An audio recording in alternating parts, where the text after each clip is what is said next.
आरंभ है विश्व प्रसिद्ध कटक बालीजात्रा। उत्कलीय नौवाणिज्य परंपरार प्रतीक होची एही ऐतिहासिक बालीजात्रा। प्रतिवर्ष भली कार्तिक पूर्णिमा अवसर में आजिठू कटक रे आरंभ होईची ऐतिहासिक बालीजात्रा। एही मुक्त आकाश वाणिज्य मेला को शुभोद्घाटन करिसेंती मुख्यमंत्री श्रीयुक्त मोहन चरण माझी। परंपरा अनुसार महानदी जल में बोट साहाय्य आसी वैष्णवपाणी मंचरे यात्रार शुभोद्घाटन करिसेंती मुख्यमंत्री।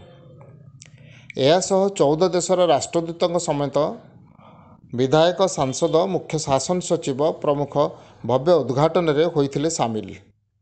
मुख्यमंत्री प्रतिक्रिया रखी कहते जे सारा विश्व में रौप्य नगरी आख्या पाई कटक।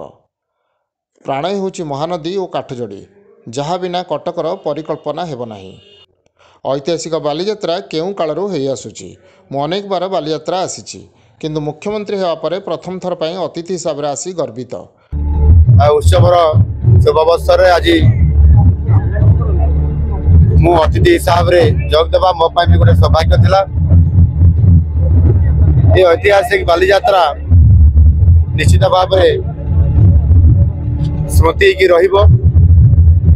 बेसिकली हजार हजार वर्ष पूर्व आमर साधव पुओ माने जो नौवाणिज्य करुथिले, जावा बन्य सुमत्रा को जाऊले एवं व्यापार वाणिज्य करी अमाप धन संपत्ति आम ओडिशा को आणुथिले। सही स्मृति रे आज ये ऐतिहासिक बालीजात्रा आज निश्चित भाव ये बालीजात्रा को आउथरे स्मृति रे आनी मन रखिकी किभଳି भाव आगामी दिन में ओडिशा ये बालीजात्रा रु पुनर्बार आउथरे ऐतिह्य परंपरा को मन पकई आउथरे ओडिशा को किभଳି भाव समृद्धशाली करिबो। आ सेति निश्चित भाव ये बालीजात्रा ये स्मृति हमको आगामी दिन में नहीं कटक ये बालीजात्रा आज एक ऐतिह्य संपन्न हजार वर्षर ये सहर यार आधुनिक परिवार आधुनिकता देवार आधुनिकरण कर आवश्यकता अच्छी। अनेक कार्यक्रम अवसर आमर अतिथि माने जो मैंने कटक प्रतिनिधित्व कर कटक को एक आधुनिकरण सहर करने विभिन्न दाबी रखिंट।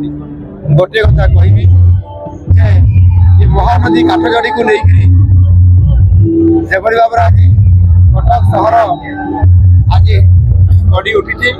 निश्चित भाव मुझे मो अभिभाषण अनेक कथा रखी कटक एवं भुवनेश्वर ट्विन सहर मान्यता केमती पाइब आम सरकार निश्चित भाव विचार को नहीं से योजना करने आरंभ कर आगामी दिन में मेट्रो रेल ये पहुँचो एवं ये जो आमर जो रही महानदी रिवर फ्रंट आमर निश्चित भाव एक विशेष योजना भितर या पर्यटन मान्यता देवा सहित आज 150 कोटी टका।